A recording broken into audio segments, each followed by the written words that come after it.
Bienvenue à tous dans ce nouveau numéro de Reporter, le magazine de grands reportages de la rédaction de France 24. Cette semaine, direction l'Afghanistan. Ils disent qu'ils combattent d'abord pour faire triompher l'islam et ensuite seulement pour leur pays. Ce sont les talibans défaits par l'Amérique en 2001, mais qui semblent 6 ans plus tard plus forts que jamais. Claire Billet, notre correspondante à Kaboul, les a rencontrés dans la province du Wardak, une zone contrôlée par les talibans. Elle les voit se préparer au combat, astiquer leurs armes, mais aussi préparer un ragoût de chèvre. Elle les suit et il se confie à cette journaliste femme. Voici son reportage.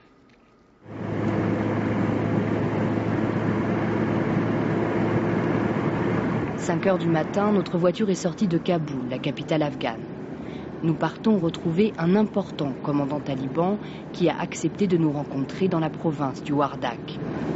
C'est à la frontière avec la province de Ghazni, où ces Allemands ont été enlevés. C'est entièrement sous le contrôle des talibans. On espère y arriver sans se faire arrêter. Pourquoi ? On doit faire attention d'abord à ne pas être enlevé par les bandits. Deuxièmement, ne pas être arrêté par le gouvernement. Et troisièmement, on doit être prudent avec ceux qu'on va voir. On risque d'être arrêté avant par un autre groupe de talibans.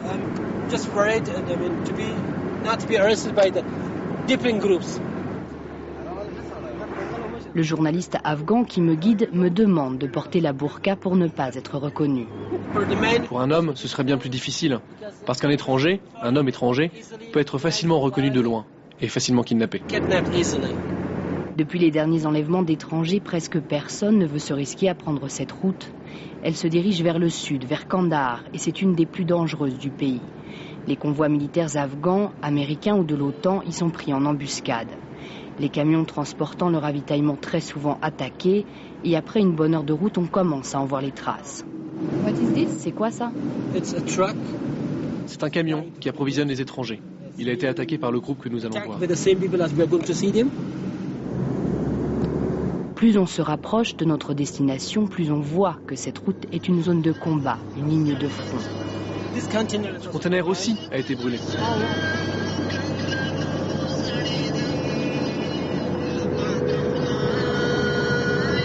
Nous sommes depuis plusieurs mois en contact avec les talibans qui nous attendent et ils veulent s'assurer que nous sommes bien au rendez-vous. Ok. Il vient de dire qu'un agent nous attend. Il nous attend là avec une moto et pas un taxi. Alors on va les suivre ? Oui. Leur moto est là. Ralentis. C'est eux. Ralentis.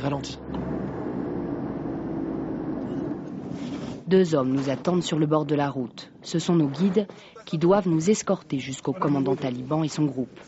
L'un d'eux monte à l'avant de notre voiture. Bonjour, comment allez-vous ? Vous allez bien ? Ça va bien ? On a une moto, vous voyez là devant ? Celle-là ? Oui, là, à côté. On va loin d'ici ? On a 1h30 de route environ. On a une arme là, sur la moto. C'est une Kalachnikov ? Oui, on est toujours prêt s'il y a une embuscade. Une manière de montrer qu'ils assurent notre protection, mais aussi la leur. Ils ne nous connaissent pas. La voiture va rouler sur une piste rocailleuse, changeant de direction régulièrement pendant une bonne heure. Alors cette zone est contrôlée par les talibans ? Oui. Cette région ? Toute cette région est sous le contrôle des talibans. Nous roulerons encore longtemps avant d'arriver enfin au rendez-vous dans une vallée reculée. Notre guide retrouve son groupe. Les combattants nous attendent, tous masqués. Ils sont une vingtaine. Nous pensions commencer l'interview du commandant, mais celui-ci tient d'abord à nous montrer quelque chose. C'est notre mine anti-char la plus forte. On a plusieurs sortes, on peut utiliser à distance, il faut enlever la tête. Si on laisse le système de tête, on met juste l'explosif et quand le char roule dessus, elle explose.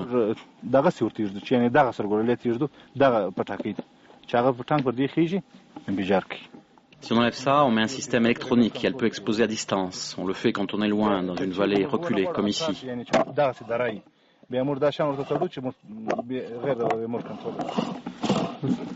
Elles ont 2 parties. C'est iranien. Hein? C'est pas iranien, c'est chinois. Chinois. Il ne souhaite pas entrer dans les détails. Le nom de guerre du commandant est Abu Taïeb. Il est sous les ordres de Mansour Dadullah, un des bras droits du Mollah Omar. Abu Taïeb dit être à la tête de 1300 hommes dans la province. Nos forces sont déjà dans Kaboul. On n'a pas encore lancé nos opérations d'envergure. Si Dieu le veut, ce sera pour l'année prochaine. Il parle de plusieurs centaines et ajoute qu'il y a deux sortes de combattants. Les locaux nommés par le Mollah Omar restent dans leur province. Mais Abu Taïeb est à la tête de plusieurs milliers d'hommes et supervise 5 provinces. C'est une brigade spéciale autorisée à combattre dans tout le pays.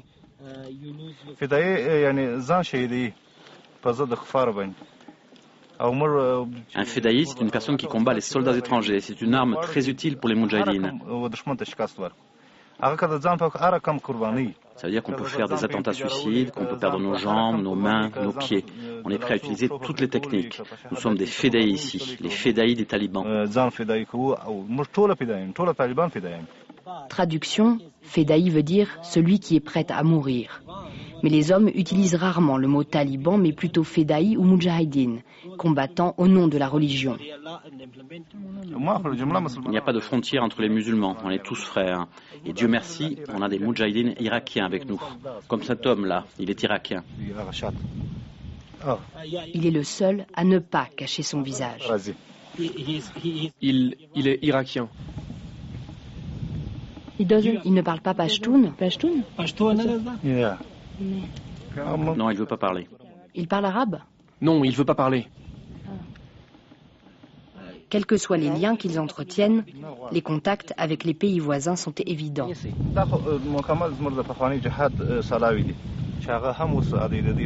Ces armes sont toutes vieilles, elles datent du djihad contre les soviétiques. Mais les armes qu'on nous transmet aujourd'hui sont des armes neuves. Comme ce lance-roquette anti-char qu'on nous a amené, la roquette irakienne de Saddam. Ça vient d'Irak. Alors c'est une arme irakienne? On appelle ça la roquette irakienne de Saddam. Et c'est cher? Non, pour nous, c'est vraiment pas cher. On les a pour 300 à 350 $. Il ajoute que nous pouvons lui poser toutes les questions que nous voulons. Alors nous lui demandons quel rôle joue l'Iran là-dedans. Vous avez un programme. Après l'Irak et l'Afghanistan, le programme, c'est d'occuper les territoires musulmans. Vous cherchez juste une excuse pour attaquer l'Iran. Si vous voyez des armes d'Iran, montrez-les-moi, dites-le-moi. C'est juste une excuse pour occuper le territoire musulman.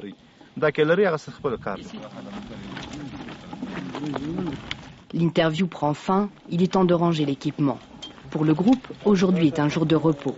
Ils sont là pour assurer notre protection et celle du commandant, alors qu'ils devraient être, comme le millier d'autres, en train de combattre dans la province. L'ambiance se détend pendant la préparation du repas auquel nous sommes conviés. J'aurais aimé la couper en morceaux, c'est bien meilleur. C'est un ragoût de chèvre. Il demande si tu préfères la nourriture afghane ou française. Non, je préfère la nourriture afghane.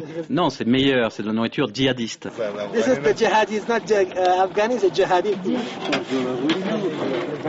Hein? Mais il y a beaucoup trop d'huile là.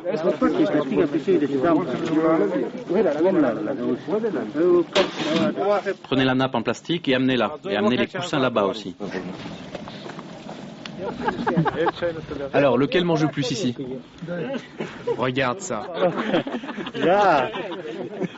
Non, il se moque de moi.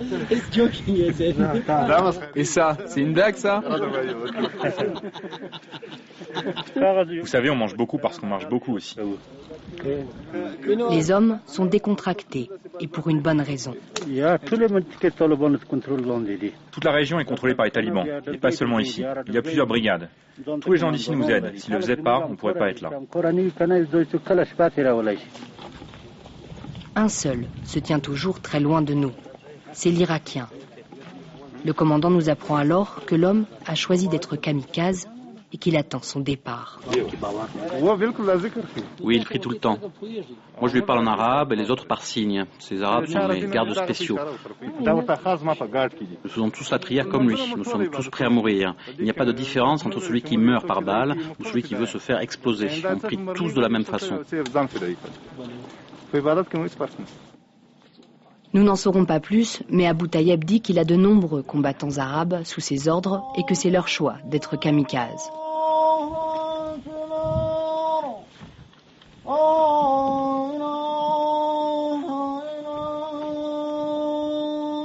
C'est l'heure de la prière et les hommes se mettent en place après les ablutions. L'un d'eux, proche d'Abou Tayeb et interrogé quelques heures plus tôt, expliquait pourquoi il a pris les armes. Je suis ici pour faire la guerre sainte. Nous sommes musulmans. Et nous combattons parce que notre pays est envahi. Les Américains ont envahi notre pays, ils sont ici pour détruire notre religion. Pour nous, le plus important est l'islam. On a notre sang, notre famille, nos enfants, notre maison pour l'islam. Et après, c'est notre pays qui compte.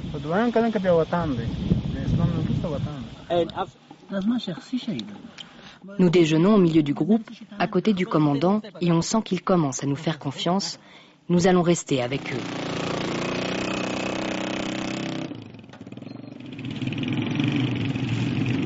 Abou Tayeb nous emmène dans sa voiture pour quitter la vallée.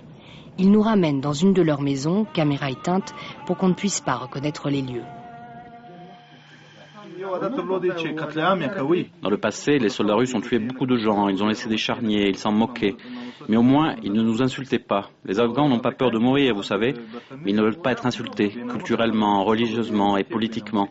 Les Américains humilient nos femmes et manquent de respect à notre culture. Vrai ou pas, de plus en plus d'Afghans pensent comme lui.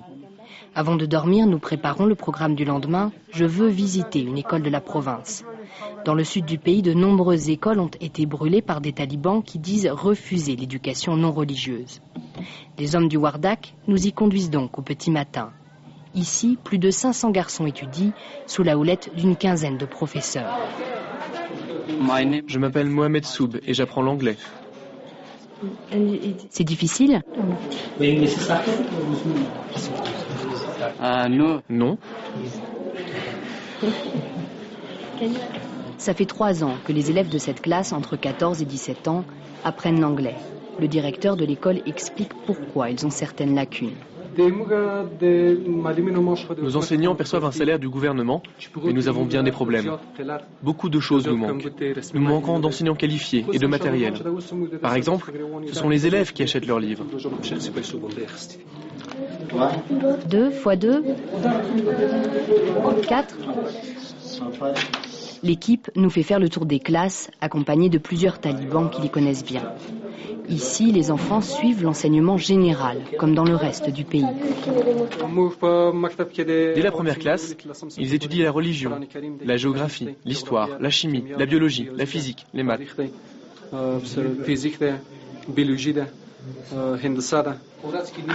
Nous sommes pourtant en territoire taliban, mais ici, les enseignants disent n'avoir aucun problème avec eux.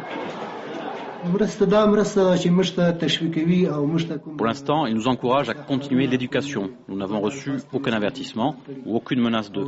Ils n'ont rien fait contre nos droits, ça veut dire qu'ils nous aident en coopérant. Évidemment, difficile de savoir ce qu'il aurait dit si les talibans n'avaient pas été là. Je demande à l'un d'eux ce qu'il pense de cette éducation, pas seulement religieuse. Je veux que mes enfants aillent à l'école. D'ailleurs, nos enfants vont tous à l'école, parce que je veux qu'ils continuent leur éducation. Et on n'interdit pas aux filles d'aller à l'école. On est content que les garçons et les filles puissent y aller. Mais pour le moment, dans la province, les filles reçoivent seulement une éducation avec le mollah, à la mosquée. Un discours qu'on ne s'attendait pas à entendre de la bouche d'un taliban. La visite de l'école se termine par un chant national et c'est aussi la fin de notre bref séjour ici. Le commandant et ses hommes partent au combat et nous rentrons à Kaboul avec ce sentiment complexe, celui d'avoir croisé le chemin d'une nouvelle génération de talibans.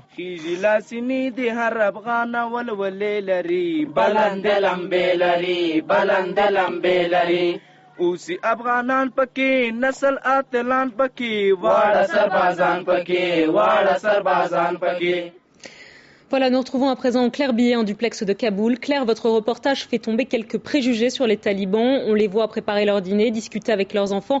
Finalement, ils semblent presque humanisés. Est-ce que cela vous a surpris ? Écoutez, effectivement, ça m'a surpris parce que c'est la première fois que je peux passer un peu de temps vraiment au quotidien avec les talibans. Et je pense que c'est surprenant aussi parce que les journalistes en général ont eu très rarement l'occasion de passer du temps avec les combattants talibans parce que c'est très dangereux, parce que c'est compliqué d'aller dans ces zones de combat ou ces zones contrôlées par les talibans. Je vous rappelle que 2 journalistes italiens ont déjà été enlevés et donc on a aujourd'hui une couverture partielle de l'information sur ce conflit afghan. Donc ce sont des images effectivement assez rares et surprenantes. Claire, est-ce que ça a posé un problème pour les talibans que vous soyez une femme ? Est-ce que c'était plus difficile ? Est-ce qu'il fallait prendre davantage de précautions ?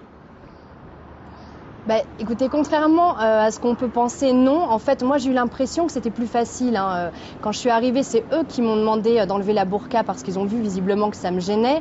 Vous avez vu que je l'avais mise sur la route pour masquer mon identité.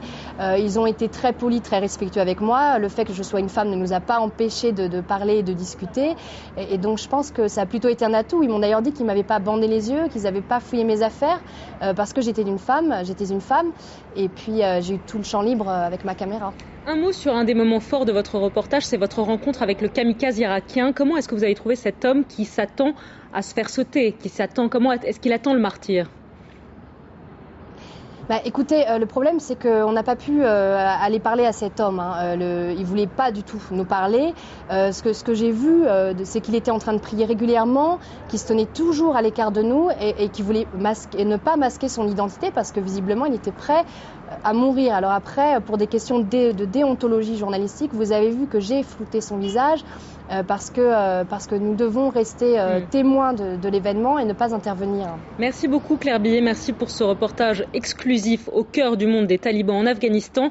C'est ainsi que s'achève ce reporter. La semaine prochaine à la même heure, vous retrouverez Antoine Cormery, fidèle au poste. Merci à tous.